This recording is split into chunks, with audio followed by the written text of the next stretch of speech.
Okay, today we will discuss semiconductor photodiodes, and in particular we will discuss about pin diodes. So, semiconductor photodiodes, the basic configuration is a reverse biased PN junction. We will see why it is reverse biased. It is a reverse biased PN junction. So, as you can see, there is a PN junction here and a load resistance, and this is the bias supply here, and output is measured here. The detection mechanism is illustrated here. An incident photon in the active region, we will discuss what happens in the photons incident in other regions, but an incident photon in the active region generates an electron hole pair, EH pair here, and in this biased region there is a potential here, built in potential, due to which the hole travels upwards here towards the p side, and electron travels always downwards here and towards the n side, and then it is reverse biased, and therefore, the carriers are swept apart. The carriers are swept apart immediately, and that gives the reverse photocurrent. This is unlike the forward current of a diode, where electrons are injected to the p side. In this case, as you can see, electrons go towards the n side, and the reverse bias sweeps away the carriers, resulting in a reverse photocurrent. IP is a reverse current. The PN junction here, just to recall very quickly, we have seen these in detail. Without any external bias, a PN junction is shown here, plenty of electrons on the n side and plenty of holes on the p side, and in any common region there is no region where you have simultaneously plenty of electrons and holes. If you reverse bias, the potential barrier increases, the height of the barrier increases. You can see here, earlier it was E times V 0, where V 0 was the built in potential. Now it is E times V 0 plus V r. E times, because as you can see, this is the energy axis, and therefore it is the built in potential is E times V 0 plus V r. The slope is steeper now, and therefore an electron, as we discussed in the early part of the course, can be imagined as a water droplet. It rushes down here, down the slope, and reaches this side, that is the n side. Then why do we use pin structures?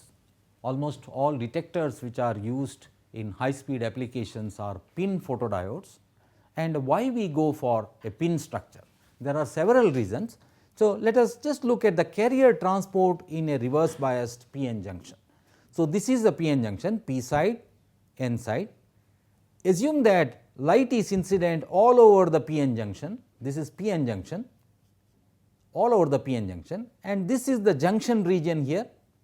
This is right now, this is not PIN, this is PN junction, carrier transport in a reverse biased PN junction. So, this is the junction region.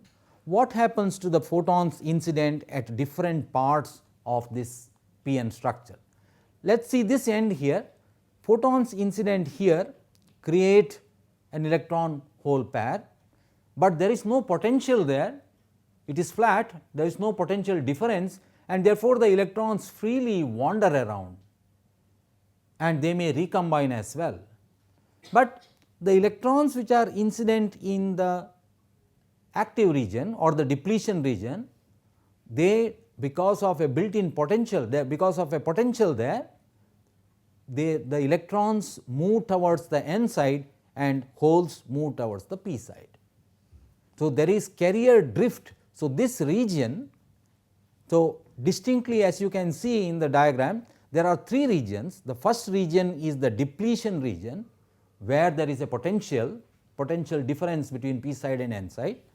2, diffusion region, that is region which is in the vicinity of this side is p, there are plenty of holes, this side is n, plenty of electrons.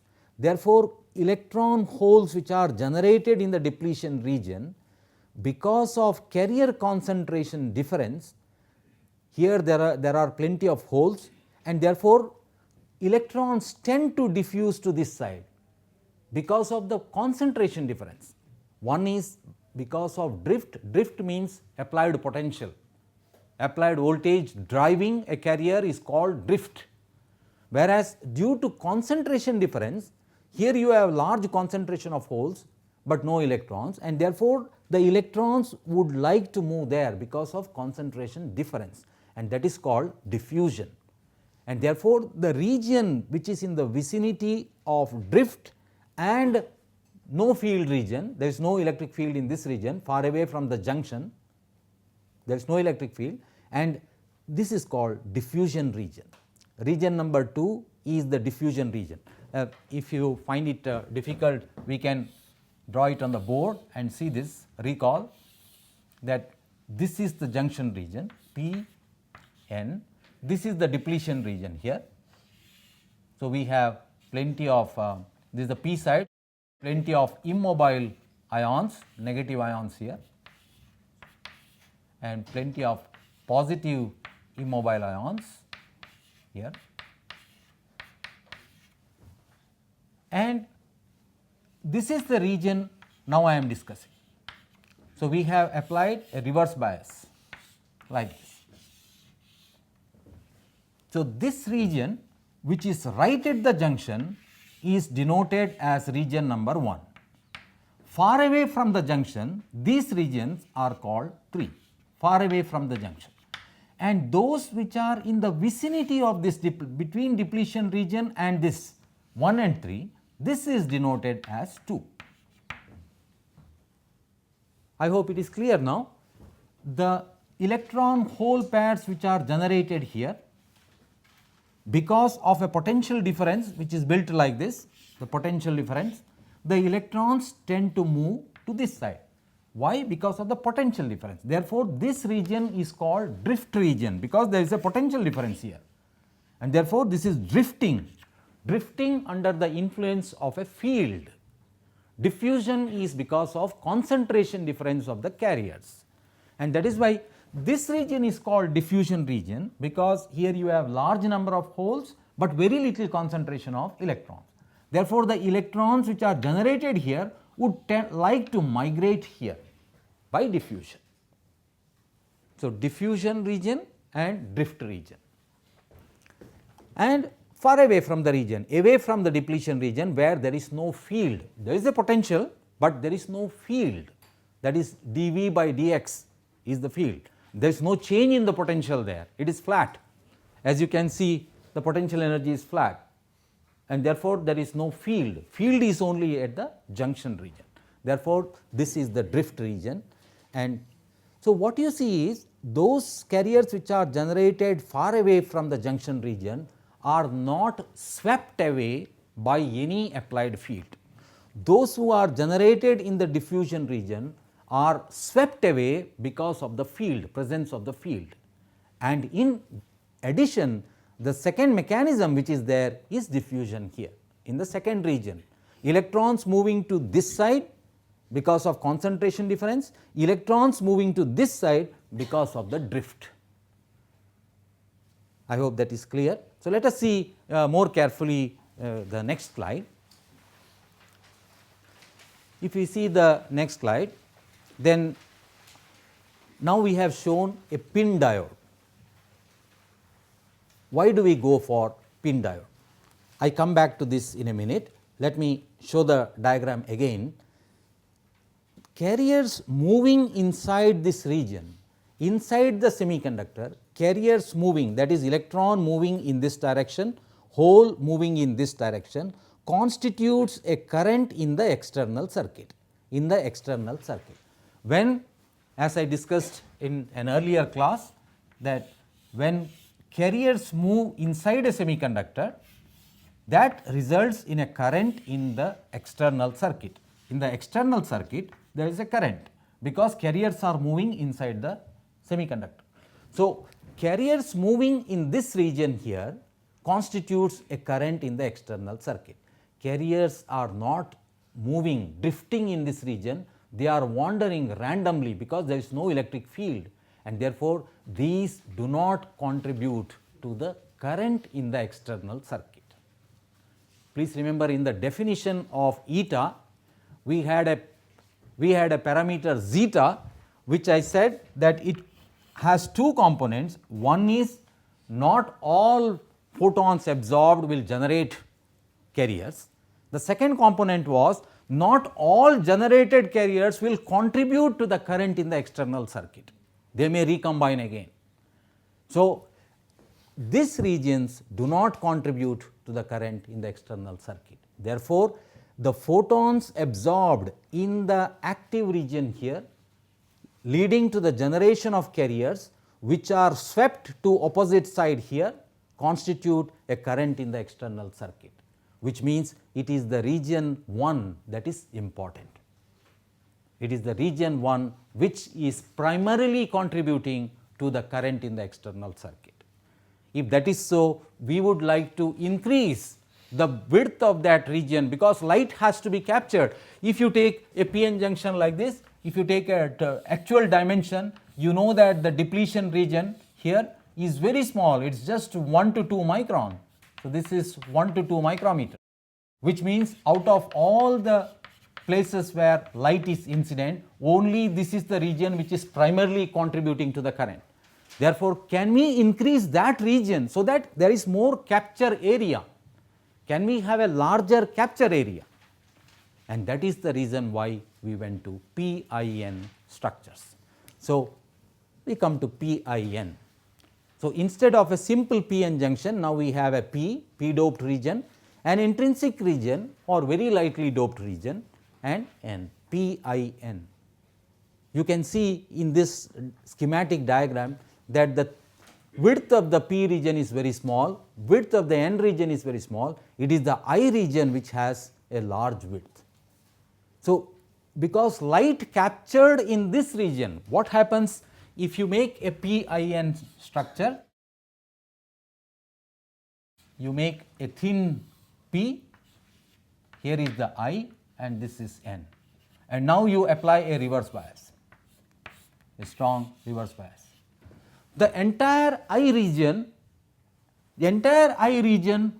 acts like a depletion region, because in this case you have depletion region only here, but in this case this entire I acts like a depletion region. Why? Because if you plot the field, electric field here, the electric field will go up like this, then it will remain almost constant up to this.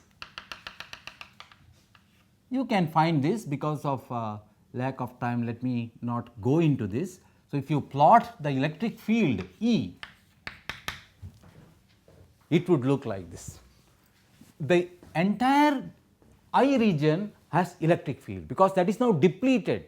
The region is extended. You can, those of you who are not able to get a good picture, see this.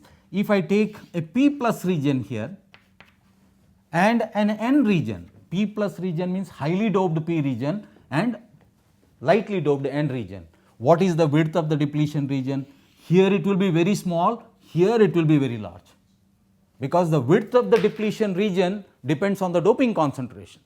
If the doping concentration is high, width of the depletion region is small. So, the depletion region is extended up to this. So, imagine instead of N doped, if I put intrinsic, the width of the depletion region will completely go over the entire region. That is what is happening. When you have a high doped P region and an N region here and very lightly doped this one, the entire intrinsic region becomes like a depleted region. And therefore, now the area of capture is very high. Light which is incident here in this region, all of these will create electron hole pairs. It is not just create it was creating even here, but they are under an applied field, and therefore, immediately this end is negative. So, the holes immediately rush to this side and electrons rush to this side. Drifting, the carriers are drifting apart very rapidly, because there is a strong electric field here. The carriers are swept in opposite directions very rapidly. So, By introducing this I region, two things I have achieved. One, there is a strong electric field in the entire region. Point number one, I have a large capture area for photons, light incident to capture the light which will contribute to current in the external circuit. I have a large area. And second is there is a strong field which I can apply, and the electrons and holes will be swept to both the sides very rapidly. So, see the points which are written there. So, introduction of the intrinsic region, increased area for capturing light. This gives you higher quantum efficiency, because out of the total flux of photons incident, how many of them will create electron hole pairs that will contribute to the current in the external circuit. This will determine eta, and therefore, now the capture area is large, and in this large capture area, whatever electron hole pairs are generated are contributing to the current, because they are immediately swept. They are not recombining again because of the high electric field. So, they are immediately swept apart. So, this leads to higher eta. Second, the junction capacitance decreases. This is also very important for us, because we are interested in high speed photodetectors, because we are more interested in optical communication, and this is now done at very high bit rates, and then the detector should be able to detect signals which are coming at such high signal speeds. So, the junction capacitance should be very small. Please see, if you take a normal diode and if you apply a reverse bias here. So, this is P side, this is N side. I have drawn this, but I am again drawing it. So, we have immobile ions here sitting.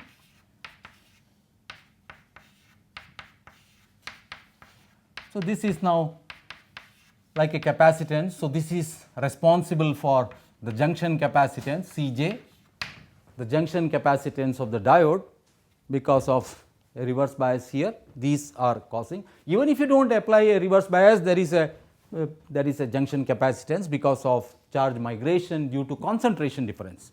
But now when you apply a reverse bias, there is, in addition, there is drift. So, there is a junction capacitance. What is the junction capacitance in this case? Here you have the immobile ions are sitting here, and the positive ions are sitting here.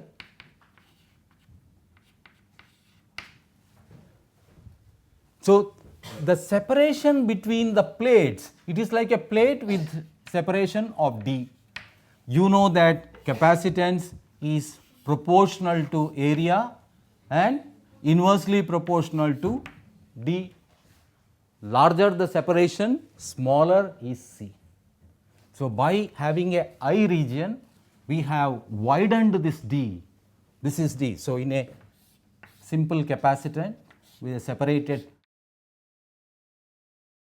C is proportional to A by d, or C is equal to epsilon into A by d, where A is the area of the plates and d is the separation between them. By introducing an I region, again let me repeat, one, we have got a larger capture area for photons, which will increase eta.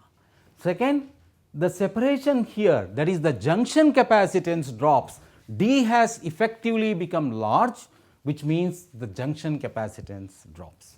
If the junction capacitance comes down, then the detector will become very fast. We will see shortly that the frequency response is approximately 2 pi r into C, and this C primarily comprises of the junction capacitance here Cj. Smaller the junction capacitance, larger is the cutoff frequency. And this is the second important advantage of using I, and therefore, high frequency response, these detectors are high frequency, high speed devices. Application of a reverse bias, the transit time of carriers decreases because of high speed. You are applying now a reverse bias, and therefore, everywhere there is electric field and the carriers are immediately swept apart, which means the transit time decreases.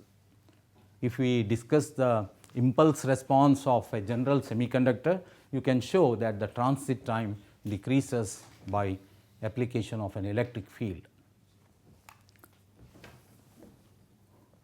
All right. Let us go to the next slide.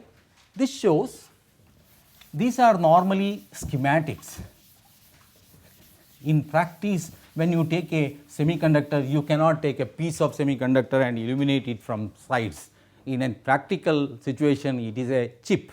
It is a semiconductor substrate on which you have to grow the detectors. And so, what is done here is, you can see there are two different configurations which are shown. So, you have an N substrate here and there is an I region which is deposited, and then a thin P plus region here, it is a PIN structure.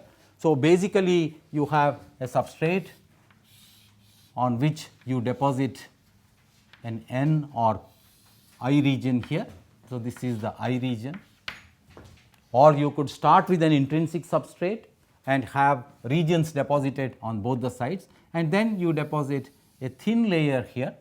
So, generally the thicknesses involved are, these are very small, 0.5 to 1 micrometer, and these are a few micrometer of the order of 5 micrometer. If you remember, in one of the earlier classes, we had calculated the thickness of the semiconductor required for 90% absorption. It was just 1 micron. 1 or 2 micron is sufficient to absorb almost 90% depending on the absorption coefficient. And therefore, typically the I region has a thickness of few microns, several microns, and you have a P plus region here on top, and this is the I, and then this is the N region and the electrode contact. Light is incident from the top, and because this layer is very thin, the incident light literally penetrates into this region. This is a very thin layer, maybe 0.1 micron. I have written 0.5 to 1. It could be very small, very thin region, because we want all the light to get absorbed here. In a practical structure, the layers are grown epitaxially, and the detector, the light is incident from the top, which means when light enters this and then penetrates, in this region we would like it to be absorbed. And that is why you can see the practical structure that is shown, P, I and N plus and metal contact. And always we have seen laser diodes and photodetectors, always there is a glass window which is or anti-reflection coating, so that light enters through the window and does not get reflected. The need for anti-reflection coating we have discussed, the factor 1 minus R, to maximize the factor 1 minus R, reflectivity should be 0. There is another structure which is shown here, and materials used, as you can see, indium gallium arsenide phosphide, indium gallium arsenide. This is the most widely used material, indium gallium arsenide, for several reasons. There are many reasons, we will see shortly. So, in almost all optical communication, we use the photodetector used is indium gallium arsenide. We know why this composition, right? The composition is because this is lattice match to indium phosphide, and lattice matching is very, very important in the case of detectors, because there should not be any, both in detectors and in sources, you want to have very little defects. Defects should be minimum, so that the component zeta is very large. Otherwise, the defect will act as recombination centers, which means the carriers will not contribute to the current in the external circuit. So, eta will go down. So, indium gallium arsenide has several reasons. Yet another reason is, we will discuss this, I will show you the responsivity curve. If you see the eta for indium gallium arsenide, because the material appears, I thought I will explain it here. It is typically like this. goes from approximately 1.7. So, what I have plotted is eta quantum efficiency to approximately 1 micrometer, 1 to 1.7. This is lambda versus eta. And the numbers here are eta is 1 here. So, it is about 80%, it goes to about 0.8 and 0.4, 0.6, 0.2. So, very high quantum efficiency, eta is very high. If eta is very high, responsivity is also very high. You will see some numbers that are very large responsivity. So, why use indium gallium arsenide phosphide? One of the reasons is large responsivity, large eta and responsivity, large values. Second, why use in optical communication is very clear, because our low loss window is here. Optical communication is around 1.55 micrometer, and you see the response is flat and very good response.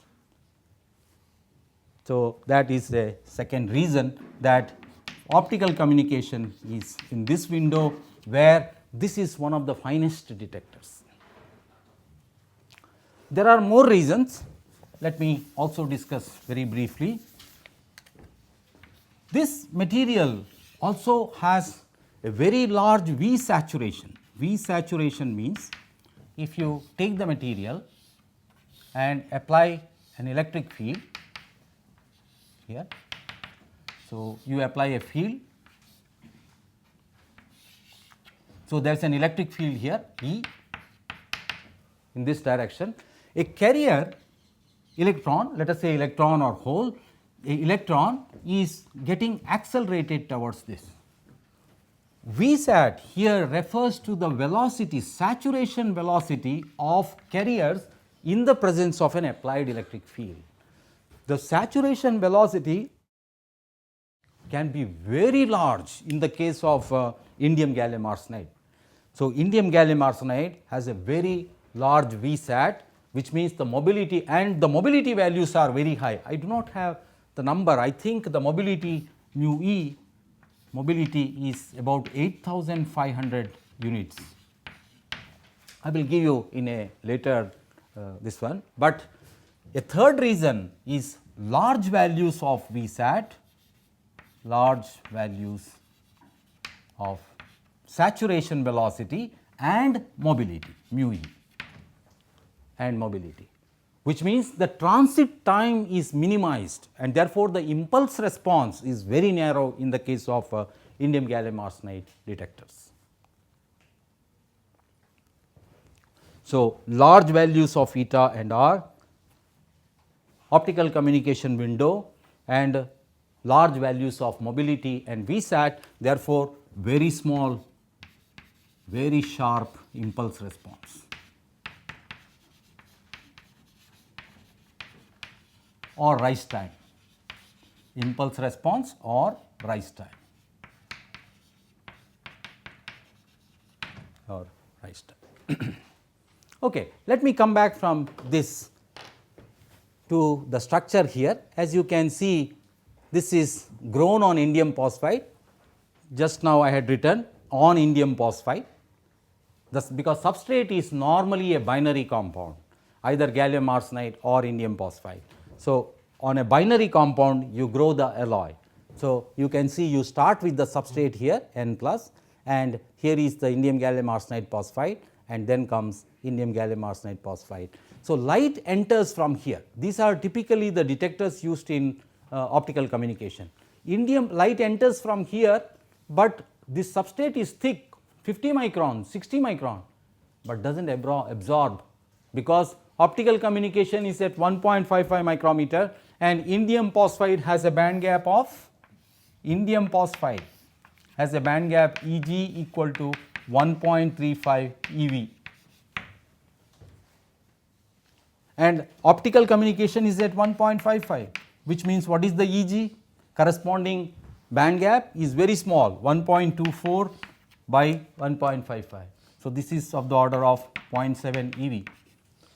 So, if photons are coming at 0.7 eV, they are not going to get absorbed in indium phosphide. So, as far as light at optical communication is concerned, indium phosphide is transparent, and therefore, this is called substrate entry pin structure. So, light enters from here and gets absorbed in this region, indium gallium arsenide phosphide, which has a band gap of about 0.74. So, this has a band gap 0.73 eV. So, it gets absorbed here and then leads to carrier generation and high speed detection. Typical values of eta are given. Typical junction capacitance is 0.1 picofarad, very small junction capacity. Okay, let me go further. So, here are the characteristic parameters we discussed in one of the earlier classes. Quantum efficiency eta is IP by E by this, and therefore, responsivity R is equal to IP by P 0, which is given by eta into lambda divided by 1.24. We have already derived this. Therefore, given a material photodetector with a responsivity R, the photocurrent corresponding to an incident optical power P can be determined. The spectral response of a photodetector is nothing but the responsivity versus wavelength. Spectral response refers to responsivity versus wavelength. So, here are the typical responsivity of some of the photodetectors. You can see silicon, the dotted line corresponds to constant value of eta. So, indium gallium arsenide you can see has efficiency, this particular material here has efficiency of about 70% everywhere, almost touching this line everywhere. But the interesting part is you see it is almost flat, that is 70% here. Silicon goes from about 1 micron or up to 1.1. It has a very good responsivity, but it is okay in this region. But for optical communication, either you can use germanium or indium gallium arsenide, but for all the reasons that I have specified, one would prefer indium gallium arsenide. These are the most important materials. The three materials which are most important are silicon, germanium and indium gallium arsenide. Semiconductor photodiode materials, again this is what I have already mentioned. The wavelength range, peak responsivity is about 0.5 amperes per watt for silicon. You can see again for indium gallium arsenide it is 1.1 amperes per watt. So, very good responsivity. The dark currents, again some numbers here, silicon has typically dark current. Dark current refers to the reverse current when there is no light incident on the detector. So, it is primarily due to thermally generated carriers. And the numbers, germanium is all right for 1.55, but you see the dark current is very large. Large dark current will lead to a large noise power in the system, and therefore, usually one prefers indium gallium arsenide. Of course, silicon is a very good detector, better than indium gallium arsenide, but it will not work in the optical communication window. We move further to photodiode characteristics, typical IV characteristics. All of you are familiar, the diode current is given by an equation of this sort, where V is the applied potential difference, Kt is the same Boltzmann constant, K and temperature, Is is the reverse saturation current. This is the normal diode equation without having any photocurrent. In the presence of a photocurrent, the equation is modified like this: Id is equal to Is into this minus Ip, because the photo generated current is a reverse current and therefore, it is minus Ip. Ip is the photo generated current, Is is the saturation current. The picture will become clear when you see the characteristic here, the familiar diode characteristic. The forward characteristic here, V versus I, forward characteristic, and reverse characteristic, V versus I. There is one difference though, the scales are different. the reverse currents are in microampere. So, you can see it is indicated the reverse current is microampere, and this scale here is in milliampere or tens of milliampere. So, the reverse current is of course very small compared to the forward current.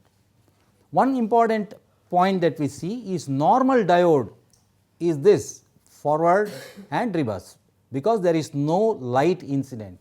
Phi is equal to 0, phi is the photon flux, and there is no photon flux incident. We look at the normal diode. In the presence of a photon flux, in addition to the thermally generated dark current or reverse current, we also have photo generated reverse current, that is reverse current generated due to light, and that reverse current adds to the minority carrier dark current and gives you the total current. And therefore, the photodetector characteristic will have different saturation current values. The total saturation will comprise of Is when there is no photon flux, phi is equal to 0, plus Ip due to the presence of a photon flux. So, if you plot for a particular, so what is plotted here is our normal characteristic is like this here, and again recall that numbers are here microamperes, maybe 5, 10, 20, 25 microamperes, and here we are talking of milliamperes. So, 5, 10, 20, 25 milliamperes, 15, 20 and 25. So, this is the forward current If here, and the voltages, this saturation takes place when the voltages, typical numbers I am just plotting 5, 10, 15, 20 volts, and the forward just maybe 1 volt, 2 volt. So, this is 1 volt, this is 2 volt. Even when you apply about 2 volt, it is already tens of milliamperes or maybe 50 milliampere current. So, the scales are different, but the shapes are just. So, this is the normal diode characteristic which we are familiar with. But if you apply a photocurrent in the presence of a photon flux, we have additional. So, you will have a characteristic normally like this.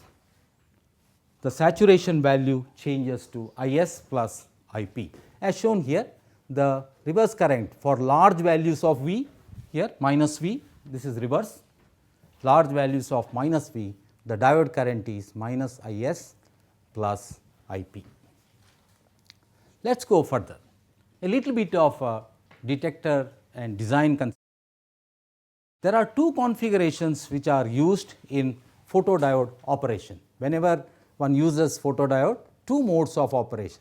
One is called the photovoltaic mode of operation here, which means this is the photodiode, incident light generates a reverse photocurrent which passes through a resistor, and you measure the voltage across the resistor, that is the load resistor. So, this is photovoltaic. The incident photon flux generates an voltage across a resistance, hence the name photovoltaic. And the second one is photoconductive, that is you already have applied a reverse bias here, and when the photon flux is incident, there is additional carriers flowing, which means there is an additional current which is passing through this, which means the device becomes more conductive. In this case, this device here becomes more conductive due to the incident photon flux, and hence the name photoconductive mode of operation. Photovoltaic, no external bias is applied. Photoconductive, you apply a reverse bias. It is ready with the reverse bias.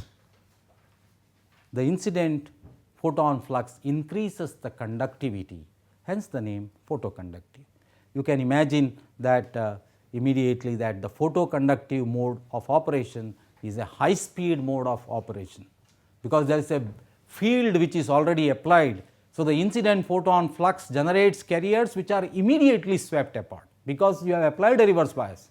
In this case there is no field and therefore, it will generate a current because there is always a potential difference at the barrier, but this is a slower device, this is a faster device, and therefore, all high speed applications with special emphasis on optical communication or any signal processing, it is the photoconductive mode of operation which is employed.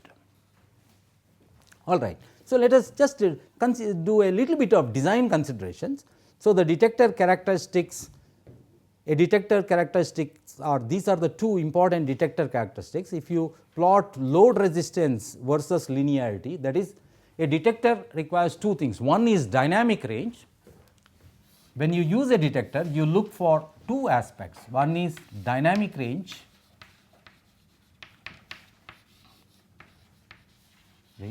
and linearity.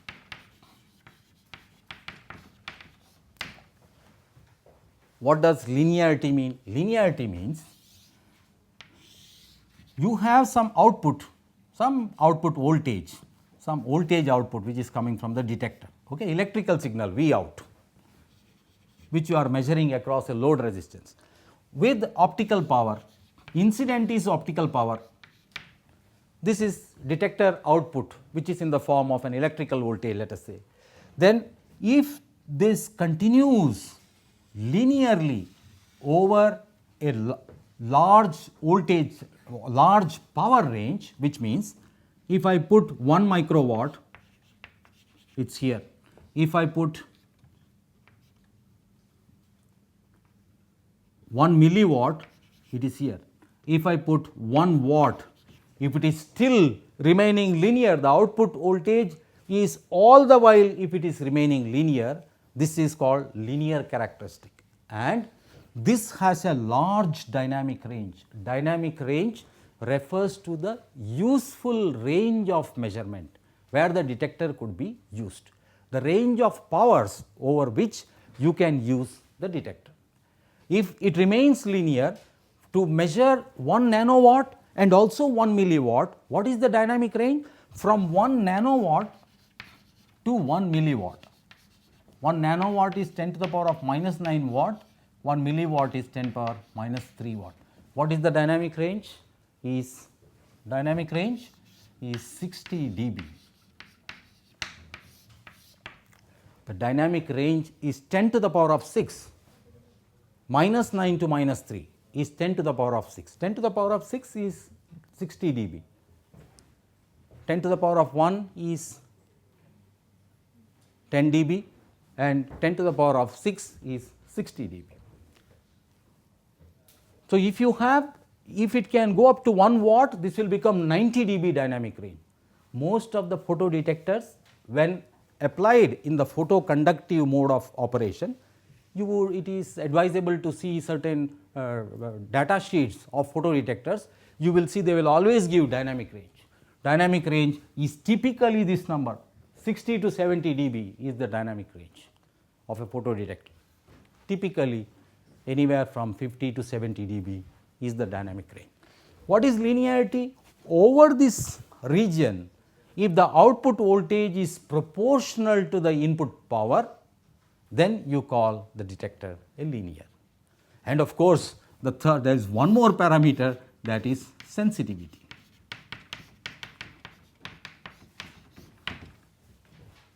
We will discuss all these three issues in the design consideration. So, for the photoconductive, consider the photoconductive mode of operation here. A reverse voltage is applied, there is a load resistance RL.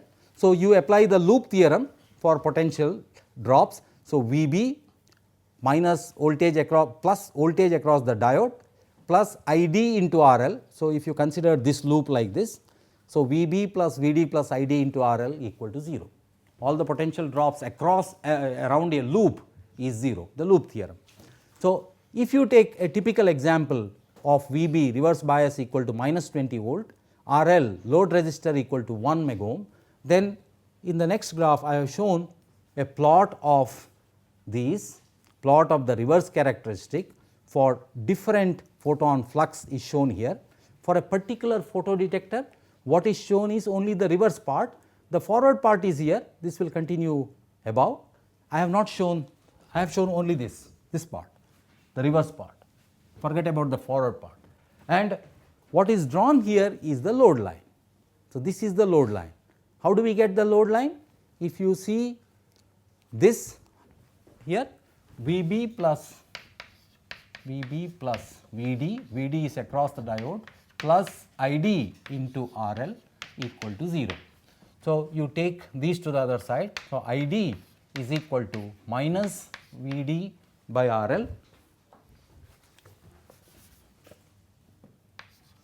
VD by RL minus VB by RL. So, I said I take an example of VB equal to minus 20 volt and RL is equal to 1 mega ohm, which means this is fixed. So, I have indicated this as some fixed number K. Please see the next page. So, and this is minus VD by RL. So, what is this? ID is equal to minus VD by RL. So, here is the graph. VD is here, this axis here is VD across the diode, and this axis here is the current ID. So, it is a VD versus ID is a straight line, equation of a straight line. Y is equal to mx plus c. M, the slope is minus 1 by RL. So, that is the load line.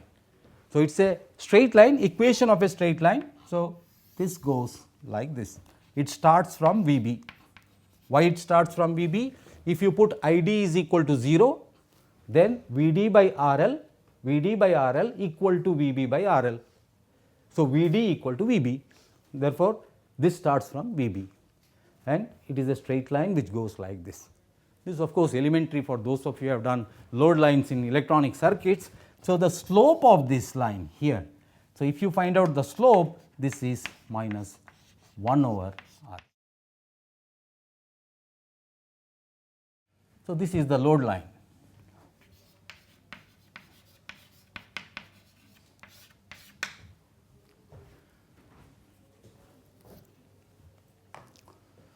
What I want you to see is the following.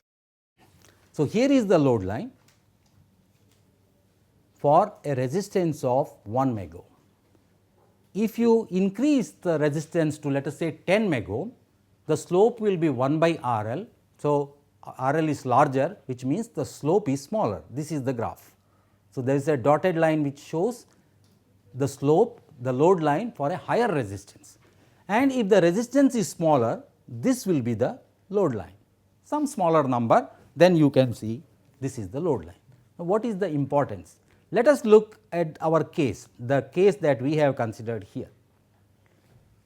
When the incident photon flux, please understand this, when the incident photon flux is 10 microwatt, come on this line here, the load line tells you what is the voltage across the diode, VD is here. If the incident photon flux is 20 microwatt, come here and you get what is VD here.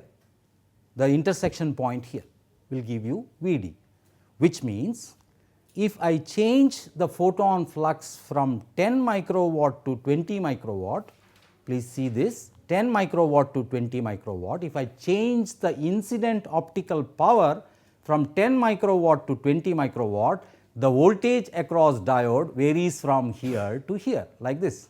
This is delta VD, the change in diode voltage for this change in optical power. If I change the incident optical power from 10 to 40 here, then I would get the corresponding VD is here. So, my VD will vary from about 15 here minus 15 to 0. The variation is very large, which means the variation, the diode voltage, because we are measuring the change in voltage, the change in voltage due to change in photon flux is very large.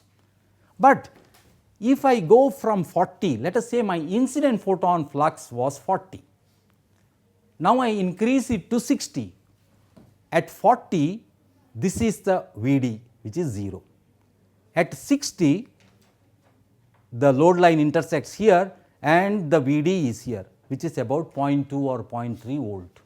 The change in volt is very small. What does this tell?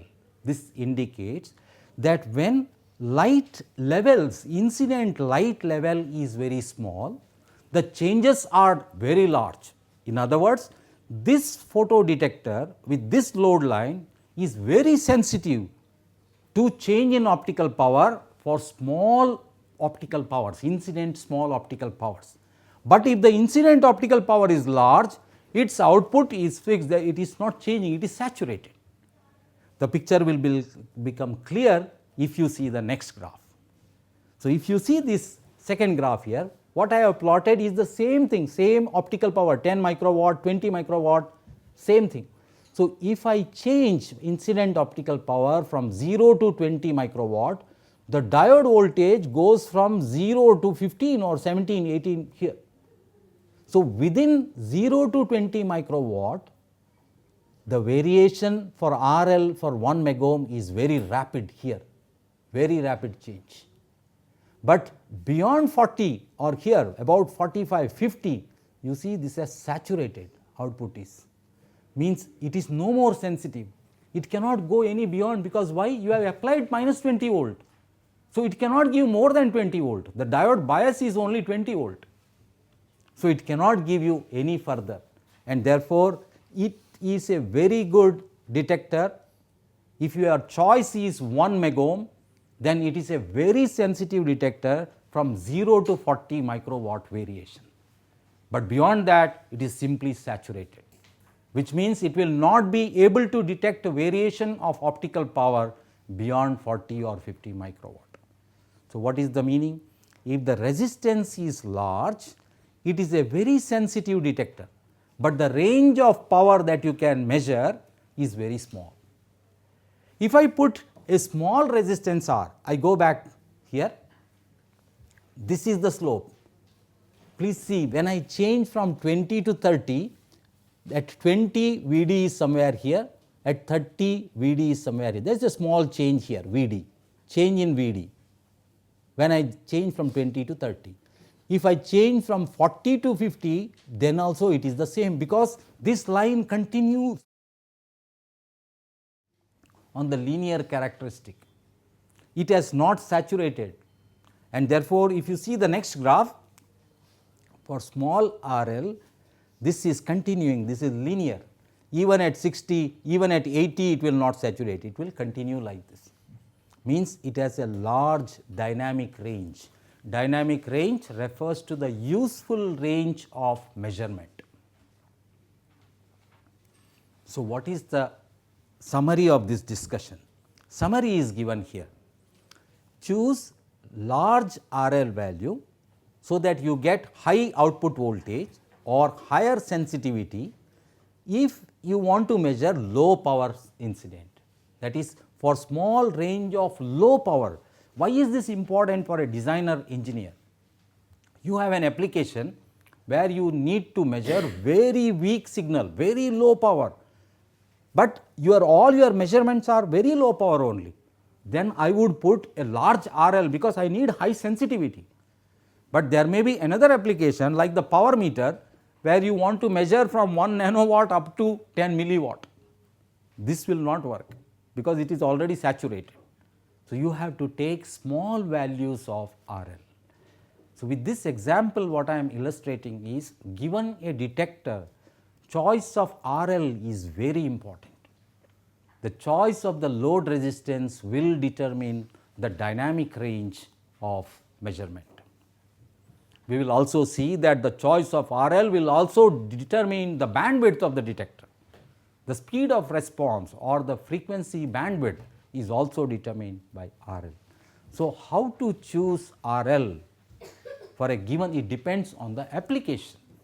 So, depending on the application, you may be having an application where you are not measuring very rapid changes, but you are almost measuring a DC at very low level, which means large RL, choose 10 megohm is very good, because you will get a large output voltage and you are not interested in bandwidth. If you are interested in bandwidth, it will be 2 pi RL into C, and if RL is large, then your bandwidth will be very small. If you see any data sheet of a photodetector, they will specify rise time TR equal to 0.1 nanosecond. Typical example, at RL is equal to 50 ohm. It will always be specified with the load resistance. When you put load resistance of 50 ohm, that is a very small load resistance, the rise time is 0.1 nanosecond. It is a high speed detector. So, just because if you read only up to this and put 1 megohm with this detector, it will not have that bandwidth. The bandwidth will be very small because bandwidth is given by 1 over 2 pi RL into C. So, RL, the choice of RL is very important. So, that is the objective of showing this graph. So, I have discussed about the dynamic range, linearity and sensitivity. So, here are the conclusions. Let me read again. Choose small RL for large dynamic range, that is for linear V0 versus P0 characteristic over a wide range of power, typically 60 dB dynamic range. The next, we take a simple quiz, quiz number 12. Yeah. The commonly employed semiconductor material for photodetectors in optical communication receivers is indium gallium arsenide. Give any two important reasons for the choice of this material. Why we choose this material? Give any two important reasons for choosing indium gallium arsenide as detectors in optical communication. Only 2 minutes. Please answer in 2 minutes.